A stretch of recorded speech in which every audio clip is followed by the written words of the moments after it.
She-Hulk, Episode 8. That's right, folks, the penultimate episode. I've been saying it every time we've talked about a show like this. Your penultimate episode has to be the one where things get done. You know, because then you got the wrap-up for the last week. That's fine. This is falling into the Marvel formula of just a bad finale on the horizon. I don't know, maybe not bad horizon, but it's hard to live up to what could potentially happen in the finale given how great this season was. So going in the route of less sitcom for the finale kind of worries me. But that's not what we're here to talk about. We're talking about Episode 8. It's a great episode of television, a really great episode that, look, I know certain people in my personal life, and I hope that they're watching this video, and I'm calling them out now.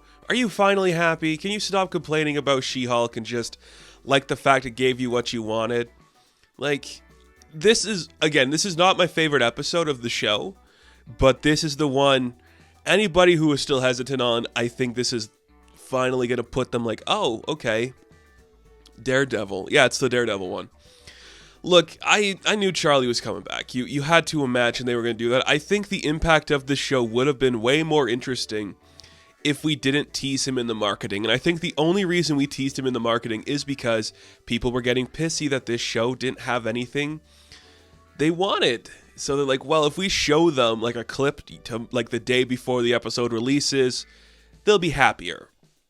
But if we went into this like cold turkey without knowing a thing about Cox returning, I think the impact would have been more severe. But as it stands, he hasn't missed a beat. The costume looks fine. I like the idea of like the yellow and burgundy. It looks cool.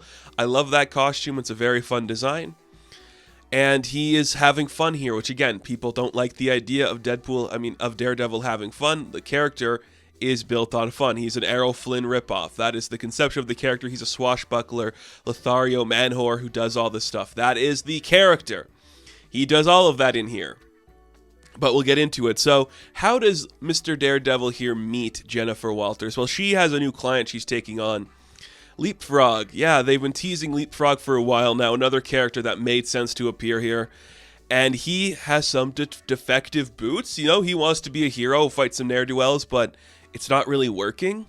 Originally, you got some severe Vigilante from Peacemaker vibes, which is a character that the gimmick got tired for me really quick.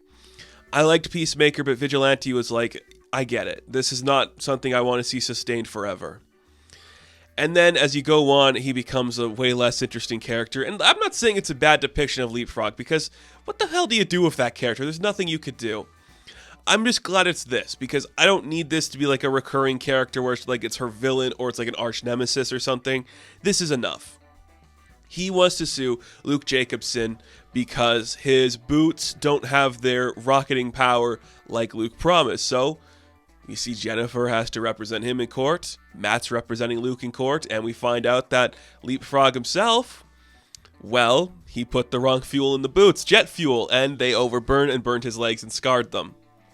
So, like any hero, he becomes a villain because his designer did the right thing. And I'm like, oh, okay, that's kind of a fun area to explore. It was kind of cool. You get from the very instant there on screen that Tatiana and Charlie got some great chemistry. The scene in the courtroom where they're playing off each other, perfect. The scene in like the bar when they're hitting on each other a little bit, very perfect. You see that Charlie actually stutters a little bit trying to say his words, and Tatiana's trying to buy him a drink. You're like, oh, I like this. It does the thing I've been trying to say forever. They're setting up that this relationship was going to be Matt's the only good guy in her life. And they kind of go in a direction that I wasn't expecting with it, but it's still very fun. You know, he's like, well, I got like a pro bono work in Hell's Kitchen. I come up here for some rich clients to pay for the bills. Can't complain. That makes sense to me. I can support that completely because what else would he be doing? And then you see later, sometime later, Jennifer gets a text. Her client is being attacked by some guy. And she puts on her super suit, which is just like a spandex, onesie. And it looks good. I have no issues with like the actual She-Hulk suit. It's got all of the colors that you need, the white and the purple. There's some more like gray in there, so it's fine. And she's fighting Daredevil, and guess what? They have good chemistry, and he's having fun, and he's flipping all about, and he's acting like Daredevil should, and that's cool. And they have great chemistry everywhere. We get, the score from the Daredevil show, and I'm like, oh, can we use that? I guess we could, because we're doing it here. which is just to invoke that thing. And then it's like, that, so, well, let's talk about this for a minute. Like, that scene really just makes me go, yeah, all of the Netflix characters are coming back, aren't they? Because why else would we bring them all to the show? We don't have to bring Finn Jones back right away, but, you know, like, there is something to be done with all of those actors playing those roles, so why wouldn't we bring them back to do it? You know, I think that's what we're going to be doing. But it was good. The action's great. A hallway sequence that you think is going to go down like a standard Daredevil hallway sequence turns into She-Hulk just jumping through the roof and hurting everybody because Frogman Leapfrog Boy has his own lily pad, his own bat cave. He's even got like a bat signal, which is like a frog on it, and he's got a bunch of people working for him, and it just turns into a beat 'em up, and I don't hate it. I have nothing wrong with a beat 'em up, you know? Some good classic Daredevil action is always fun to see. He's got some really cool gadgets. She-Hulk actually getting to beat up people. How could I complain about that? They take him down easily. No issues. No issues with that whatsoever. That, however, not the stuff I really loved about the episode. The stuff I loved was like the end capper where Tatiana looks to the camera and was like, oh, we're doing the gala right now? Like the female lawyer of the year, we're doing that right now? Means next week's the finale? Oh, shit. So we go to the gala, and this entire sequence might be the most amazing thing that has ever happened in She-Hulk yet. But honestly, I can't believe I forgot about this before we even get to the gala. Matt and Jennifer, they hook up and have some really nice, fun, sexy time. You know it's good because they close the door behind them because Matt's doing the walk of shame later in the morning. Not wearing the boots as he's walking on the sidewalk. I'm like, fuck yeah, dude. That's so hot. I would have loved to see those people mess around a little bit. They just start instantly making out in the apartment, struggling to take off the suit. It's funny and it works, and that's what I've been waiting for. I like it. Because it plays into two things I like. Who are the two horniest characters in Marvel Comics? She-Hulk and Daredevil. You could look up a list of everybody both of those characters have slept with. There is some surprises on there, but I really love that those two get together. And you're like, oh, that's where the episode should end, right? No, we got the gala stuff to do. So we head down to the gala, and it's very fun. So it is hijacked by, I'm guessing, Intelligentsia. And holy shit, I was surprised. There was two things in this moment that surprised me to no end. The first one, do they call She-Hulk a slut? I think I hear the word slut. And I'm like, holy shit, you could say that on Disney? What the hell? I mean, she has hooked up with like 3 separate guys in the show, but that's not slutty. That is her trying to find Mr. Right. And then they release a non-consensual sex tape to the public with She-Hulk and Jennifer Walters hooking up with a guy. And I'm just like, oh my god. I don't care about anything that any of the other villains did. That is the most sadistic shit you can do, literally trying to ruin this woman's career. So it makes perfect sense that she's going to act out. But of course, the men aren't going to see it as that. Like, these men on Intelligentsia are like, we just released a video of her doing, like, sexy stuff because she's a slut and she freaked out like a complete bitch. And I'm like, holy fuck. Is that what this show is doing? That is so surprising and specific and, like, really impressive. I didn't think they would have the balls to do that, honestly. You can flirt for a bit, have your fun, sexy time. To actually have your male characters film a sex tape against her wishes without telling her, release it to the public, and then make her the bad guy for reacting in such a visceral way to that being leaked is insane.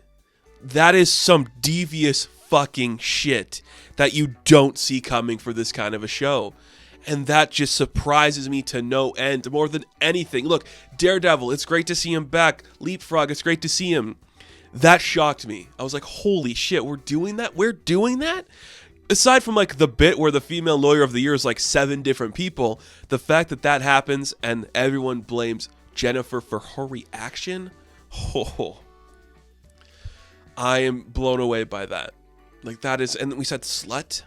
And we have the walk of shame with Matt. Like, this episode was incredible. Oh, man. Like, that's, like, so much of that just surprised me that we were willing to go that route for some things.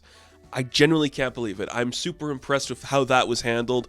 How that has been, like, the crux of the show. My goodness. I really like it. I really hope they don't do, like, a 180 and, like, have Blonsky or any of, like, the villains in, like, the retreat be the ones responsible for, like, Intelligentsia. I hope it's not like I don't want it to be an actual villain either. I just want it to be a bunch of shitty men on Reddit, because I think that's way more impactful to her story. Look, this was a great episode. Again, I don't think it's my favorite. I did like Retreat more. I liked the wedding episode more, but I think what I really liked about this one was how it really sold home the message that this woman is fine being like flirty, flirtatious, getting with a couple of guys, but how that makes men uncomfortable. And the only man who wasn't uncomfortable by it, well, it was Matt, because he just wants some good sex, and who could blame him? You know? Great episode. This show has surprised me at every turn. I want to see more of this Jennifer Walters appearing and stuff. I have no doubt we will. If she made an appearance in Born Again, hey, I'd be okay with that. So that is going to do it for this review of She-Hulk Attorney at Law. Now, thank you guys for watching this video. Be sure to like and subscribe to the channel. As always, you can check me out on Instagram, TikTok, and Twitter. And as always, I will catch you in the next one. Have fun. Stay safe. Good luck.